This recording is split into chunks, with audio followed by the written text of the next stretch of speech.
越往后，西不就越渺茫。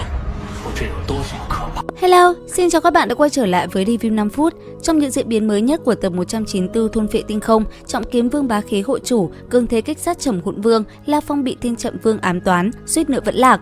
Liệu rằng chuyện gì đã xảy ra? Ngay bây giờ hãy cùng mình tìm hiểu nhé. Đầu tiên là sự kiện Trọng Kiếm Vương lập oai, miểu sát Trầm Hụn Vương. Khi La Phong cùng Trọng Kiếm Vương tiến vào không gian cấm địa thứ 21 và gặp phải 22 cường giả bất hủ phong vương dị tộc, một kẻ tên là Trầm Hụn Vương đã chủ động gây sự với La Phong. Nguyên nhân là vì Trầm Hụn Vương này chính là chí giao hảo hữu của Tử Trùng Vương, hắn tìm đến La Phong là để báo thù cho đồng bạn của mình. Trước tình hình ấy, vũ trụ ác bá La Phong hiểu rõ, trong thế giới của cường giả, phô diễn thực lực một cách thích hợp chính là cách để giành lấy sự tôn trọng. Nếu cứ mãi khiêm tốn, sẽ bị những kẻ pháo hôi như Trầm Hụn Vương công khai khiêu khích. Vì vậy, khi Trầm Hụn Vương chặn đường La Phong ở lối ra của không gian cấm địa thứ 21, Thủy Tháp Bì Bì, Trọng Kiếm Vương đã không nói nhiều lời. Thân hình lóe lên, hai thanh loan đao trong tay xẹt qua, trong nháy mắt đã cắt thân thể của Trầm Hụn Vương thành 3 đoạn. Phải biết rằng, trên loan đao của Trọng Kiếm Vương đã được bôi độc dịch phí ma. Một kẻ chỉ ở cấp phong vương đỉnh phong như Trầm Hụn Vương căn bản không thể chống lại sự ăn mòn của độc dịch. Vì vậy, Trọng Kiếm Vương đã trực tiếp miểu sát Trầm Hụn Vương. Một đòn này cũng đã chấn nhiếp toàn bộ các cường giả dị tộc có mặt tại hiện trường.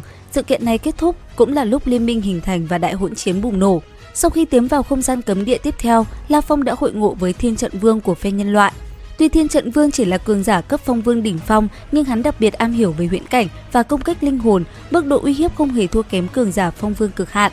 Trên đường đi, họ gặp phải hơn 10 vạn bất hủ dị tộc, trong đó gần 90% đã đạt đến cấp phong vương, thậm chí còn có sự hiện diện của những cường giả đỉnh cấp các tộc như Huyền Mục Vương, Nam Trùng Vương và Thất Kiếm Vương, những tồn tại gần như là phong vương vô địch. Để có thể thuận lợi đoạt được trấn phong tinh thần, Thiên Vận Vương đã cùng La Phong và hơn 1000 cường giả phong vương khác đạt thành thỏa thuận kết minh.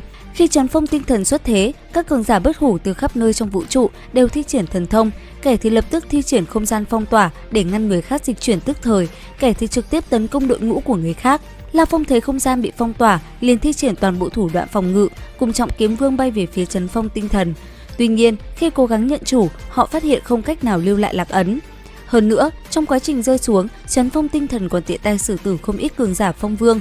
Nhiều kẻ thấy vậy liền chuyển sang hôi của, thu lượm bảo vật của những người đã vẫn lạc. Giữa lúc hỗn loạn, phe của La Phong và Thiên Trận Vương cũng nảy sinh ý định nhân cơ hội diệt trừ một số bất hủ dị tộc để đoạt bảo. Đúng lúc La Phong đang thu lượm di vật của một bất hủ phong vương, hắn đột nhiên nhận được tín hiệu cầu cứu của Thiên Trận Vương, ý nói rằng mình đang bị Xích Mãng Vương truy sát. La Phong lúc đó không nghĩ nhiều, lập tức dùng thí Ngô Vũ Dực bay đến ứng cứu, nhưng điều hắn vạn lần không ngờ tới là, ngay khi hắn vừa đến bên cạnh Thiên Trận Vương thì Thiên Trận Vương lại đột ngột điều khiển Xích Mãng Vương, sử dụng một đạo công kích huyễn thuật linh hồn vô hình, trực tiếp đánh thẳng vào người La Phong. Trong chốc lát, bản tôn của La Phong mất đi khống chế, rơi thẳng xuống dưới. Hóa ra, Xích Mãng Vương vốn dĩ chính là một khôi lỗi của Thiên Trận Vương. Lý do Thiên Trận Vương răng ra cái bẫy này là vì hắn đã nhòm ngó bảo vật tế tháp trên người La Phong từ lâu.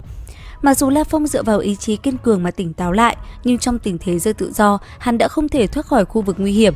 Để cho tên khốn Thiên Trận Vương phải trả giá, La Phong trực tiếp lấy ra một viên hỏa thần nguyên tinh, định cùng hắn đồng quy vu tận.